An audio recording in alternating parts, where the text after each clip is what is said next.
చెల్లించాలంటే అధ్యక్ష ప్రశ్న అడుగుతున్నారు అధ్యక్ష. మరి రాజశేఖర రెడ్డి గారు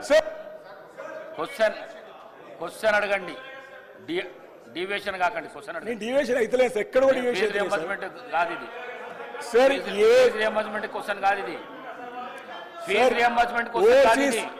ఓవర్సీస్ స్కాలర్షిప్ గురించే మాట్లాడుతున్నాను అధ్యక్ష.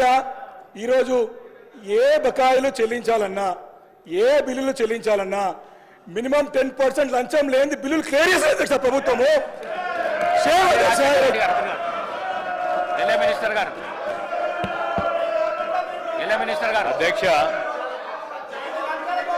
అధ్యక్ష గౌరవ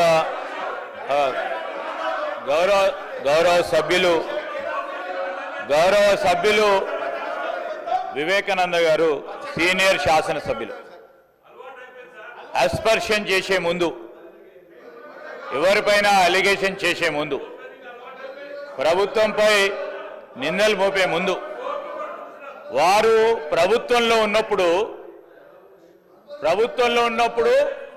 ఇప్పుడు వాళ్ళ డ్రెస్ చూసినాం అధ్యక్ష, వారు వేసుకున్న డ్రెస్సులు చూసినాం, సంతోషం. నిన్న కౌశిక్ రెడ్డి గారు అధ్యక్ష కౌశిక్ రెడ్డి గారు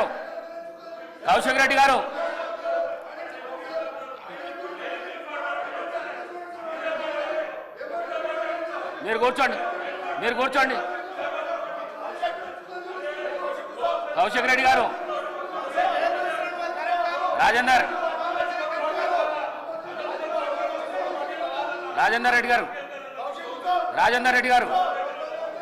కౌశిక్ రెడ్డి గారు కూర్చోండి. ప్రతిదానికి జోషులలో ఎందుకు లేస్తావు? కూర్చో.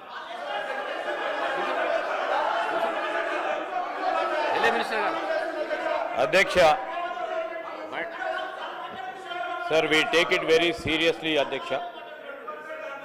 Sir, as per rules and procedures, ఏదో మా కౌశిక్ రెడ్డి గారు మాట్లాడుతానో, లేకుంటే ఇతర యువ శాసనసభ్యులు మొదటిసారి వచ్చిన వారు మాట్లాడితే దానికో వివేకానంద గారు సీనియర్ శాసనసభ్యులు అధ్యక్ష. రూల్స్ ప్రొసీజర్స్కి సంబంధించిన అన్ని అంశాల విషయంలో వారికి అవగాహన ఉంది. రూల్స్ ప్రకారం కూడా వారు చదువుకొని ఉంటారు. రూల్ ఆఫ్ ప్రొసీజర్స్ కింద 320 ప్రకారం no allegation of a defamatory or incriminatory nature shall be made by a member against any person or a member. Sir, intimation to the speaker has to be given. Sir, ఇష్టారాజ్యంగా అడ్డగోలుగా నోటికొచ్చినట్టు ఫ్లోర్ను ఉపయోగించుకొని ఈ విధంగా ప్రభుత్వంపై defamatory remarks చేయడం సరికాదు అధ్యక్ష.